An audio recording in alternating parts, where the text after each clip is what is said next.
Welcome to Mitra spoken and grammar classes. இங்கிலீஷில் பேசுகிறது எந்த அளவுக்கு முக்கியமோ அதே அளவுக்கு அந்த வேர்ட்ஸனுடைய ப்ரொனன்சியேஷன் அப்படின்றது ரொம்ப ரொம்ப முக்கியம். ஒரு வேர்டை கரெக்டாக நம்ம உச்சரிக்கலை அப்படின்னா நம்மளை கேட்குறவங்க தப்பாக புரிஞ்சுக்கிறதுக்கு வாய்ப்பு இருக்குது. அதே மாதிரி மற்றவங்க சரியாக உச்சரிக்கலைன்னா நாம் தப்பாக புரிஞ்சுக்கிறதுக்கும் வாய்ப்பு இருக்குது. ஸோ நம்ம பேசும்போது ஒரு இங்கிலீஷ் வேர்டை கரெக்டான உச்சரிப்பில் இல்லை அதை பேசணும். ஸோ அதில் இன்றைக்கி கொஞ்சம் வேர்டை எடுத்து நம்ம பார்க்கலாம். ஃபஸ்ட்டு வேர்டு பார்த்தீங்க அப்படின்னா நம்ம வழக்கமாக இந்த வேர்டை எப்படி படிப்போம் அப்படின்னு பார்த்தீங்கன்னா அத்லெட் அப்படின்னு படிப்போம். இதை அத்லெட்டுன்னு படிக்க வேணாம், அத்லீட் அப்படின்னு படிங்க. உங்களுக்கு ரைட் ப்ரொனன்சியேஷன் இப்போ நான் கேம்பிரிட்ஜ் டிக்ஷனரிலையும் காட்ட போகிறேன் பாருங்கள்.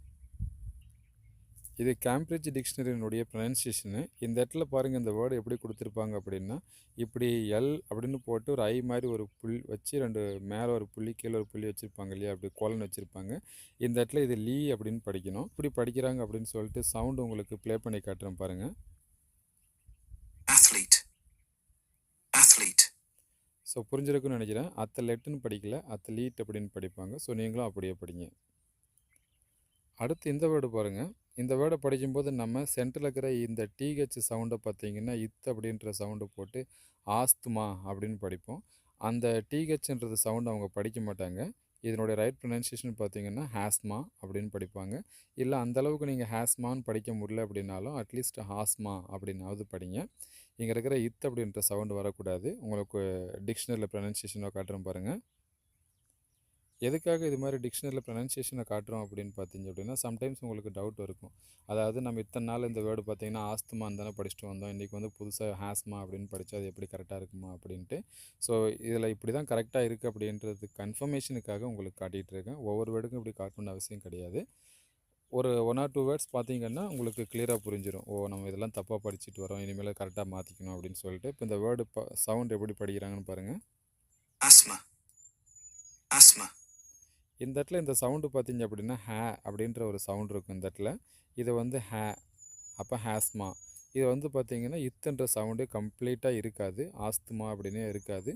நீங்கள் வேணால் எடுத்துகிட்டு இந்த ஹேஸ் அப்படின்றத போட்டு படிக்காமல் ஆ அப்படின்ற சவுண்டே போட்டு ஹாஸ்மான்னு கூட படிங்க. ஆனால் ஆஸ்துமா அப்படின்னு படிக்காதீங்க.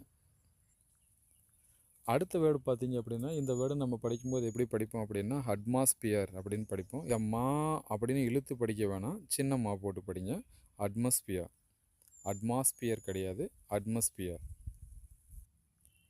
நெக்ஸ்ட் வேர்டு பார்த்தீங்க அப்படின்னா இந்த வேர்டு நம்ம எப்படி படிப்போம்னா பஃபெட் அப்படின்னு படிப்போம். இது வந்து பஃபெட் அப்படின்னு படிக்கக்கூடாது. பிரிட்டிஷ் ப்ரொனன்சியேஷன் பிரகாரம் பார்த்திங்கன்னா இங்கே இருக்கிற யூன்ற லெட்டர் அதே சவுண்டில் புஃபே அப்படின்னு படிக்கிறாங்க. இல்லைனா அமெரிக்கனுடைய சவுண்டில் பார்த்திங்கன்னா பஃபே அப்படின்னு படிப்பாங்க. பஃபே அப்படின்னா என்ன அப்படின்னா இந்த கல்யாண வீடு சில விருந்துகள் எல்லாம் பார்த்திங்கன்னா நாமளே சாப்பாடு போய் பரிமாறி எடுத்து சாப்பிட்டுக்குவோம் இல்லைங்களா, அந்த சிஸ்டத்துக்கு பேர் பார்த்திங்கன்னா பஃபே சிஸ்டம். இது வந்து பஃபெட் அப்படின்னு படிக்கக்கூடாது. நெக்ஸ்ட் அடுத்து பார்த்திங்க அப்படின்னா பிஏஎஸ்எஸ்ன்னு இருக்கும். இது வந்து பாஸ் அப்படின்னு படிக்கக்கூடாது. இந்த நம்ம சவுண்டு வைக்கும்போது பார்த்திங்க அப்படின்னா கொஞ்சம் பேஸ் வைங்க அப்படின்னு சொல்லுவோம் இல்லைங்களா, அந்த பேஸ் அப்படின்ற வேர்டுனுடைய இங்கிலீஷ் லெட்டர்ஸ் தான் இது. இது இருக்கும்போது ஸ்பெல்லிங் பிஏஎஸ்எஸ்ன்னு தான் இருக்கும். ஆனால் நீங்கள் படிக்கும்போது எப்படி படிக்கணுன்னா பே இ அப்படின்ற ஒரு சவுண்டு போட்டு படிங்க. பேஸ். கொஞ்சம் பேஸ் இன்க்ரீஸ் பண்ணுங்கள் அப்படின்னா கொஞ்சம் இன்னும் அந்த டம் டம் அப்படின்ற சவுண்டை அதிகப்படுத்துங்க அப்படின்னு அர்த்தம். அடுத்து கடைசியாக ஒரு வேர்டு, மிச்ச வேர்ட்ஸ் எல்லாம் அடுத்த கிளாஸில் பார்க்கலாம். இந்த வேர்டை படிக்கும்போது எப்படி படிப்போம் அப்படின்னா பிரேக் அப்படின்னு படித்து அதுக்கப்புறம் ஃபாஸ்ட் அப்படின்னு படிப்போம்.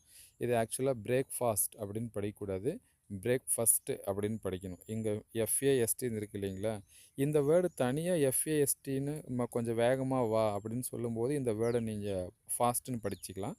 ஆனால் இந்த பிரேக் அப்படின்ற வேர்டோடு சேர்த்து இந்த காலையில் சாப்பிட்றோம் இல்லைங்களா பிரேக்ஃபாஸ்ட்டு, அப்படி பேசும்போது இந்த வேர்டு என்ன பண்ணணும் அப்படின்னா இதை ஃபாஸ்ட்டுன்னு படிக்கக்கூடாது, ஃபஸ்ட்டு செகண்டு தேர்டுன்னு வரக்கூடிய ஃபஸ்ட்டுன்னு ஒரு சவுண்டு இருக்கும் பார்த்துருக்கீங்களா, அந்த சவுண்டு போட்டு படிக்கணும். இந்த மாதிரி ஒவ்வொரு வேர்டாக எடுத்து இப்படி தான் இந்த வேர்டை ப்ரொனன்சியேஷன் பண்ணணும் அப்படின்னு சொல்லிட்டு இந்த அளவுக்கு பொறுமையாக ஸ்கூலில் சொல்லிக் கொடுக்கறதுக்கான பாசிபிலிட்டிஸ் கம்மி. ஏன்னா பாருங்கள் நம்ம 4-5 வேர்டை கிராஸ் பண்ணுறதுக்கே குறைஞ்சபட்சம் 2-3 நிமிஷம் பக்கத்தில் ஆயிடுச்சு. இப்படி வேர்ட் பை வேர்டாக இங்கிலீஷில் அத்தனையும் எப்படி ப்ரொனன்சியேஷன் பண்ணணும் அப்படின்னு ஸ்கூலில் சொல்லிக் கொடுக்க மாட்டாங்க. அதனால தான் நம்ம கிளாஸில் ஜாயின் பண்ணுங்கள். எங்கள் ரைட் ப்ரொனன்சியேஷன் அப்படின்றதையும் சேர்த்து நீங்கள் கற்றுக்கலாம். ஓகே, தேங்க்யூ ஃபார் வாட்சிங்.